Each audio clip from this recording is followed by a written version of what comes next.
अभी सर के लिए कितना चॉकलेट जाएगा, ठीक है। हमारी प्रधानमंत्री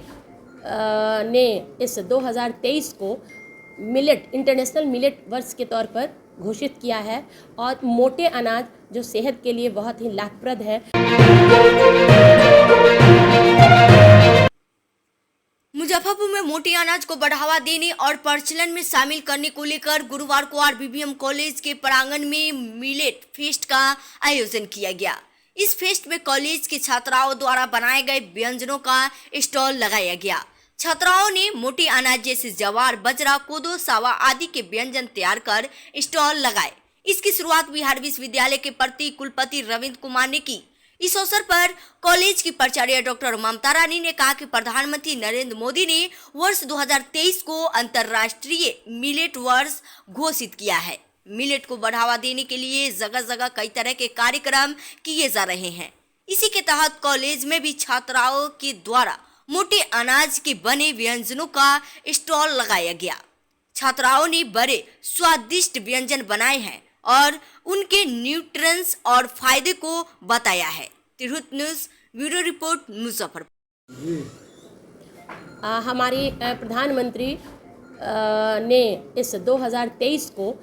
मिलेट इंटरनेशनल मिलेट वर्ष के तौर पर घोषित किया है और मोटे अनाज जो सेहत के लिए बहुत ही लाभप्रद है उनका प्रचलन बढ़ाने के लिए जगह जगह मिलेट्स पे कार्यक्रम हो रहे हैं। हमने भी अपने महाविद्यालय में छात्राओं से बात की और उन्होंने मोटे अनाज ज्वार, बाजरा, रागी, कौनी, सामा इनसे व्यंजन बनाए हैं और बहुत स्वादिष्ट व्यंजन बनाए हैं। उनकी न्यूट्रिशनल वैल्यू प्रदर्शित की है और इस फेस्ट का शुभारंभ हमारे माननीय प्रति कुलपति बिहार विश्वविद्यालय रविंद्र जी ने किया है और सीसीडीसी जो ऐसे वोकेशनल कोर्सों की विश्वविद्यालय स्तर पर पदाधिकारी हैं उन्होंने विशिष्ट अतिथि के रूप में आकर के हमारी छात्राओं का मान बढ़ाया है। मिलेट्स ग्लूटीन फ्री अन्न है जो सबके सेहत के लिए बहुत अच्छा है। सबसे पहले तो हम इस महाविद्यालय की प्राचार्य और आज के इस कार्यक्रम के जो आयोजक मंडल हैं उसको बहुत बहुत धन्यवाद देते हैं कि इस तरह के कार्यक्रम का इन्होंने आयोजन किया। आज के जो सामायिक समकालीन समाज है या जो परिस्थितियां आई हैं उसमें हम लोग जो स्वास्थ्य की दृष्टि से बहुत प्रभावशाली और हितकारी व्यंजन हैं उसको विस्मृत करके, उसको उपेक्षित करके आजकल हम दूसरे आधुनिकीकरण के दौर पर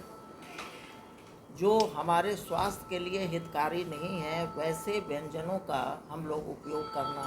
सीख गए हैं या अपने जीवन शैली में उसको हम लोगों ने अपना लिया है,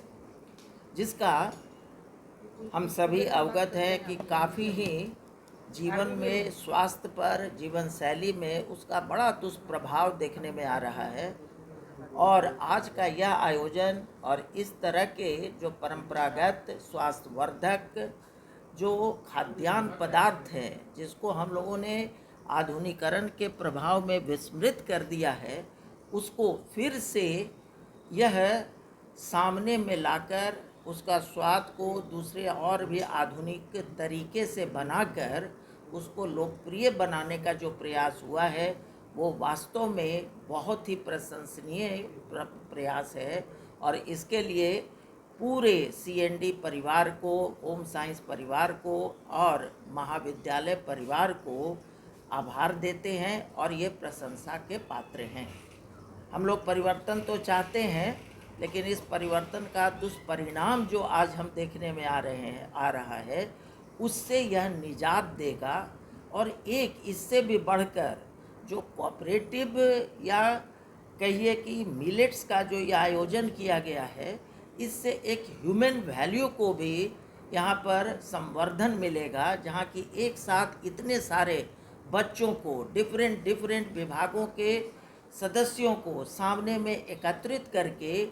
जो यहाँ आज एक आयोजन हुआ है, एक साथ मैडम और दूसरे महाविद्यालय के परिवार बैठकर ये कार्य कर रहे हैं, इससे आज का जो युवा वर्ग ह्यूमन वैल्यू को, मानव मूल्यों को विस्मृत कर रहा है, उसको भी परिष्कृत करने में, उसको भी संवर्धित करने में यह सहायक बनेगा कि एक साथ कैसे सहयोग की भावना से एक दूसरे के पूरक बनकर किसी काम को कैसे किया जाए। आप अभी उदाहरण के तौर पर हम लोग देख सकते हैं कि छोटी छोटी बच्चियों ने इतने सारे ज्वार से, मड़ुआ के आटे से कितने तरह के व्यंजनों को बनाया, और यह एक दूसरे के सहयोग और कोऑपरेशन से ही संभव हो पाया है